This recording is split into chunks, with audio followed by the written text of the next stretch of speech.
सुख और दुख दो ऐसी चीज़ें हैं जिनके बीच में हम उलझे रहते हैं। कबीर भी यही कहते हैं, दुई पाटन के बीच में साबुत बचा न कोय, मानी से जो लग रहा बाल न बीका होय। हम सुख और दुख के दो पाटों के बीच में दुखी होते रहते हैं और उसी स्थिति में हमारा जीवन बीत जाता है। लेकिन कह कबीर सोई जीवता दुई में कदे न जाई। इन दोनों में, जैसे वो बड़े अर्थ में कह रहे हैं कि द्वैत में अगर हम रहते हैं तो फिर हम जीवन को सदुपयोग नहीं कर पाते। अद्वैत की स्थिति आनी चाहिए, एकाग्रता की, एकात्मकता की, तत्त्वमसि की, सोहम की। और अगर अहंकार ना होता हो तो अहम ब्रह्मास्मि की। ये स्थिति आए तभी साधना की सफलता है। लेकिन सुख और दुख दोनों चीज़ें ऐसी हैं जिसमें सिवाय पीड़ा के और कुछ नहीं मिलता, क्योंकि सुख का अभाव भी दुख का कारण है और दुख का अभाव भी सुख की परिकल्पना को मूर्त रूप देता है। एक ही सिक्के के दो पहलू हैं, इसलिए इनसे थोड़ा बाहर जाना चाहिए।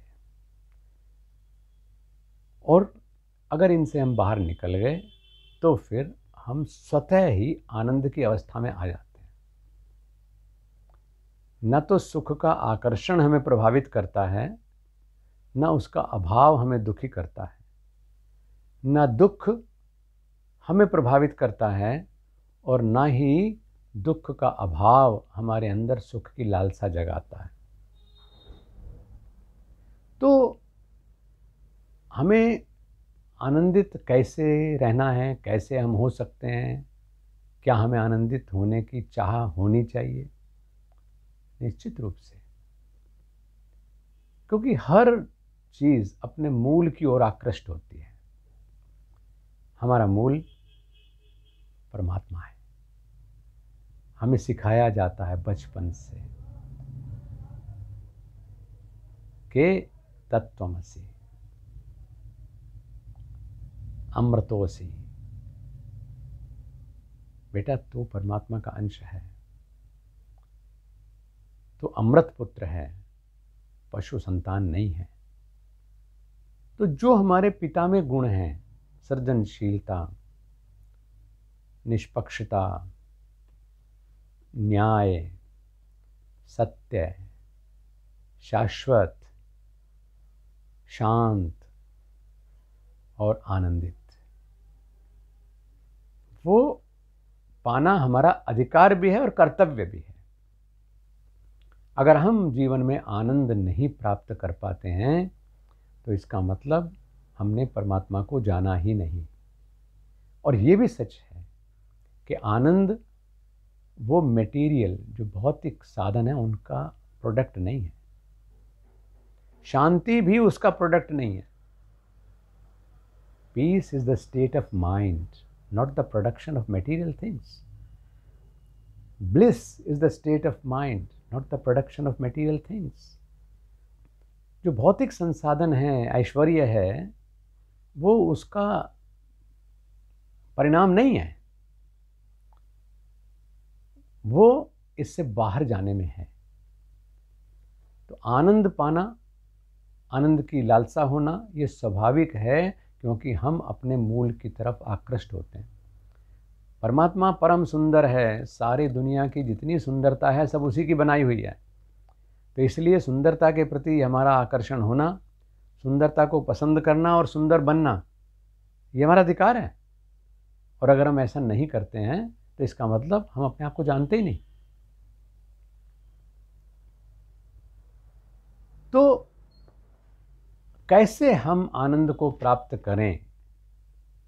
आनंद की प्राप्ति का आधार है पूर्णता यानी समग्रता। ना सुख कीजी पंडिता, ना सुख भूप भया, सुख सहजा ही आवसी तृष्णा रोग गया। मैंने कहा वो स्टेट ऑफ माइंड है।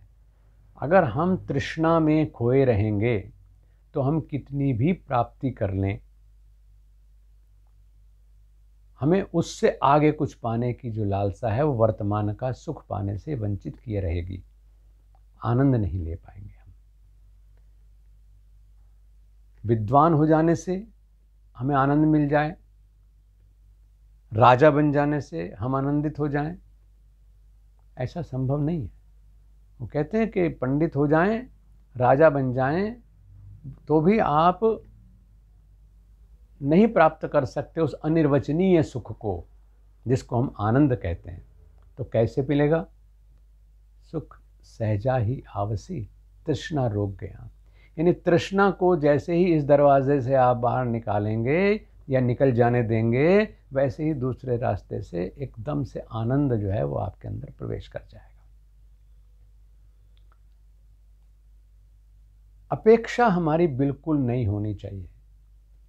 Expectation is the root cause of sorrows. अपेक्षा क्या करनी है?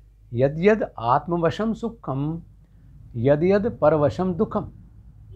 जो कुछ आपके बस में है आप कर सकते हैं, अपनी बुद्धि विवेक सामर्थ्य काल का उपयोग करके कर डालिए और तृप्त होइए, आनंद होइए, ज़रूर मिलेगा। लेकिन जहाँ हमारे अंदर खालीपन है, हम सोचते हैं कि इससे मिल जाए, ये मेरे साथ आ जाए तो मैं सफल हो जाऊं, इनकी संगत मुझे मिल जाए तो मैं सफल हो जाऊं, मुझे उंगली पकड़ करके कोई नदी पार करा दे तो आप कहाँ पार हुए? वो तो जिसने उंगली पकड़ रखी थी वही पार हुआ ना। तो इसलिए यद यद आत्मवशम सुखम, जो अपने बस में है उसे पूरा कर लीजिए। और जहां दूसरे पर आप निर्भर हुए, निर्भरता की बात शुरू हुई, निर्भरता का मतलब ही एक्सपेक्टेशन है, वहीं पर दुख की शुरुआत हो जाती है।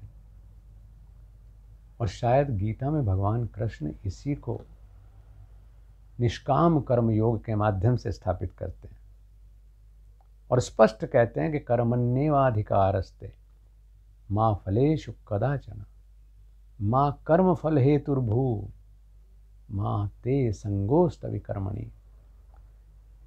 तेरा जो अधिकार है वो कर्म पर है, सिर्फ कर्म करने तक, और वो भी परमात्मा को साक्षी लेकर के। परमात्मा बाहर कोई है हम नहीं जानते, अभी नहीं जानते, लेकिन परम आत्म को तो जानते हैं ना। आप खुद को तो जानेंगे, खुद को तो पहचानेंगे।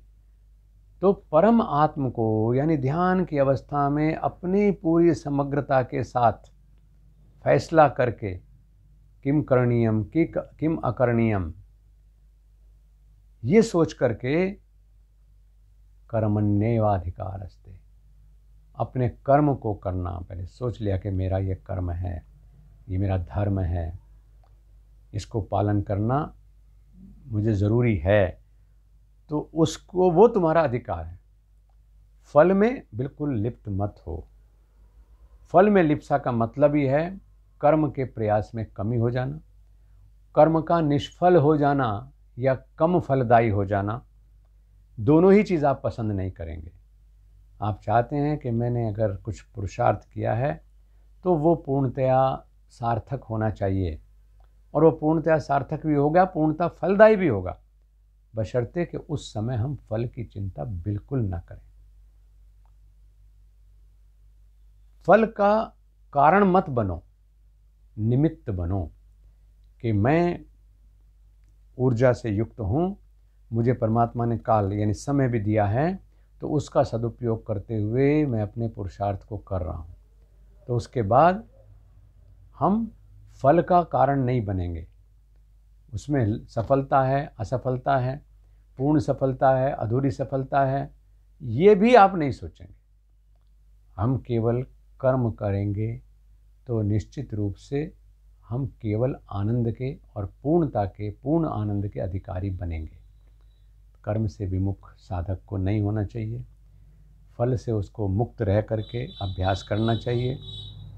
जिस समय हम अभ्यास शुरू करते हैं किसी भी चीज़ का, किसी भी विद्या का, तो उस पर जाने से पहले विचार करो, क्योंकि हमारे पास मन, बुद्धि, अहंकार, पंच कर्मेंद्रिय, पंच ज्ञानेंद्रिय सब हैं।